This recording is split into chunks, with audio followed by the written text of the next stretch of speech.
안녕하세요. 정재한 형제입니다. 오늘 제가 치유기도에 대해서 처음으로 설교를 할 것입니다. 이 영상의 목적은 두 가지가 있습니다. 첫 번째는 여러분이 치유를 받을 수 있도록 여러분의 믿음이 성장하는 데 있습니다. 두 번째는 그동안 여러분이 자신의 감정과 생각으로 혹은 습관적으로 기도를 해왔다면 이제는 하나님 말씀 가운데 올바르게 기도하는 데 있습니다. 먼저 치유를 받는 방법은 다양합니다. 여러분은 기름 부음으로 치유를 받을 수 있습니다. 대표적으로 혈류병 여인은 예수님의 옷을 붙잡았을 때 기름 부음이 그녀에게 임하였고 치유를 받았습니다. 이것이 바로 기름 부음으로 인한 치유입니다. 또 여러분은 하나님 말씀을 단순히 믿음으로 치유받을 수 있으며 사역자의 기도와 안수를 통해서 치유를 받을 수 있습니다. 그런데 이 가운데 여러분의 믿음이 중요한 것은 치유를 받는 것뿐만 아니라 치유를 유지하는 것은 바로 여러분의 믿음에 있기 때문입니다.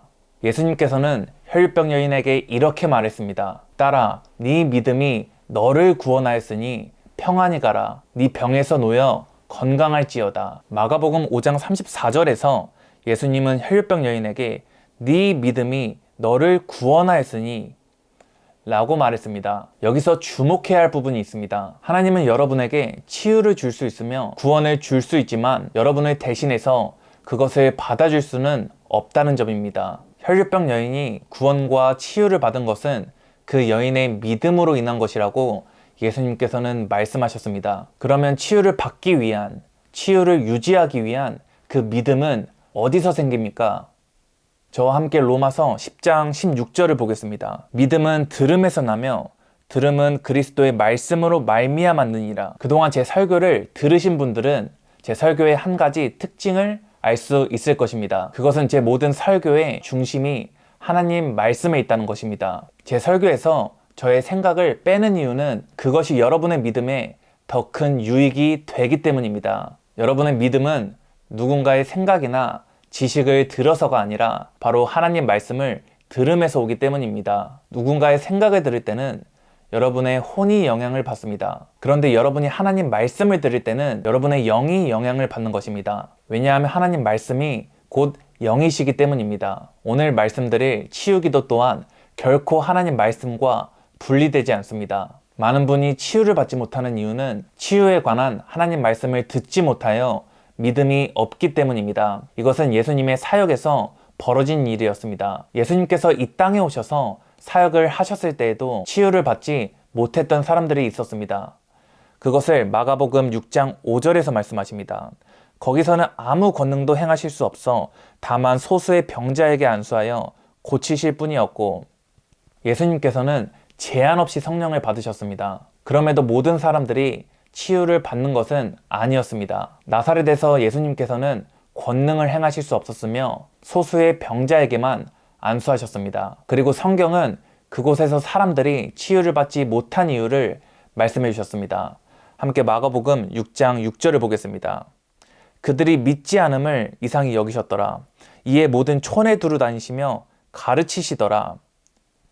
그들이 치유를 받지 못한 이유는 바로 그들에게 믿음이 없었기 때문이었습니다. 그런데 여기서 끝이 아닙니다. 여러분이 여기서 주목해야 할 부분이 있습니다. 치유를 받지 못한 이들을 위해서 예수님께서는 무언가를 행하셨습니다. 바로 모든 촌에 두루 다니시며 가르치기 시작하셨습니다. 그 이유가 무엇인지 아십니까? 바로 믿음은 들음에서 나며 들음은 그리스도의 말씀으로 말미암았기 때문이었습니다. 믿음이 없는 자에게 믿음을 주기 위해서 예수님께서 가르치셨던 것입니다. 믿음은 하나님 말씀을 들음에서 온다는 것을 잊지 마시길 바랍니다. 마지막으로 기도하는 법에 대해서 말씀드릴 것입니다. 한 가지 질문하겠습니다. 구원받기 위해서 여러분은 어떻게 기도하셨습니까? 성경은 하나님께서 예수를 죽은 자 가운데 살리신 것을 마음으로 믿고 예수님을 주님으로 고백하면 구원을 받는다고 말씀하십니다. 제가 이것을 말씀드리는 이유가 있습니다.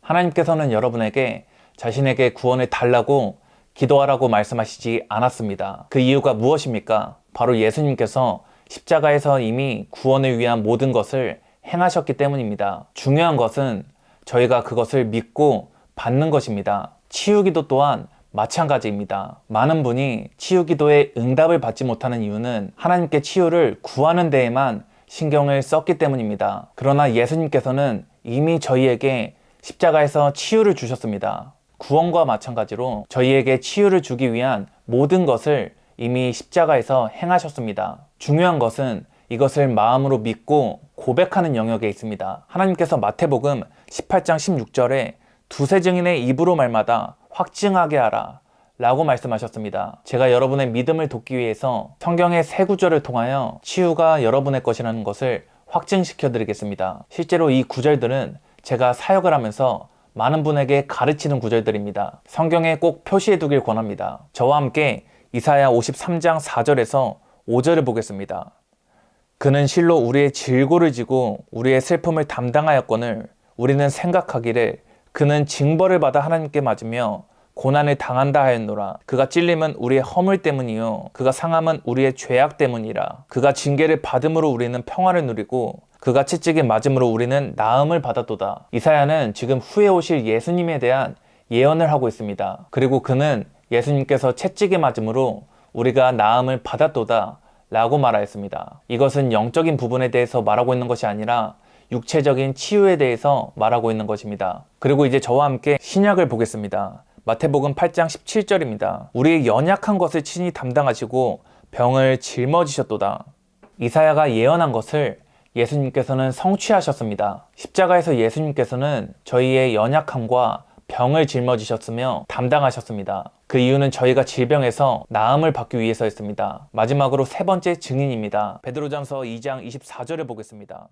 친히 나무에 달려 그 몸으로 우리 죄를 담당하셨으니 이는 우리로 죄에 대하여 죽고 의에 대하여 살게 하려 하심이라. 그가 채찍에 맞음으로 너희는 나음을 얻었나니. 이렇게 하나님께서는 이사야, 마태, 베드로 이 세 증인의 입을 통해서 치유가 여러분을 향한 하나님의 뜻이라는 것을 확증하신 것입니다. 그리고 예수님께서 저희의 치유를 위한 모든 것을 십자가에서 행하셨다는 것을 저희에게 가르쳐 주시는 것입니다. 치유 기도는 여러분이 하나님께 반복적으로 습관적으로 치유를 구하는 것이 아닙니다. 그것이 겸손이 아닙니다. 치유 기도는 이 말씀들을 마음으로 믿고 입으로 고백하는 영역에 있습니다. 이것이 하나님 말씀을 통하여 치유를 받는 방법입니다. 이것을 한번 듣고 입으로 고백했다가 질병이 낫지 않는다고 포기하는 것은 진짜 믿음이 아닙니다. 치유는 점진적일 수 있습니다. 그렇기 때문에 믿음의 선한 싸움이 필요합니다. 여러분이 눈에 보이는 질병보다 이 말씀을 더욱 붙잡고 입으로 고백하며 심령으로 믿을 때 치유는 일어나는 것입니다. 마지막으로 요한복음 10장 10절을 보겠습니다. 도둑이 오는 것은 도둑질하고 죽이고 멸망시키려는 것뿐이요 내가 온 것은 양으로 생명을 얻게 하고 더 풍성히 얻게 하려는 것이라. 많은 분이 자신에게 있는 질병에 대해서 하나님의 어떠한 뜻이 있다고 생각합니다. 만약 질병에 하나님의 뜻이 있다고 생각한다면 여러분이 치유를 받거나 치유를 유지하거나 혹은 사역자로서 치유 기도를 할 때 굉장히 큰 혼란과 문제가 생길 것입니다. 그러나 하나님 말씀은 진리입니다. 질병은 사탄에게서 오지만 예수님은 여러분의 치유의 아버지 되십니다. 이 말씀을 꼭 붙잡길 권합니다. 다음 영상에서 뵙겠습니다. 축복합니다.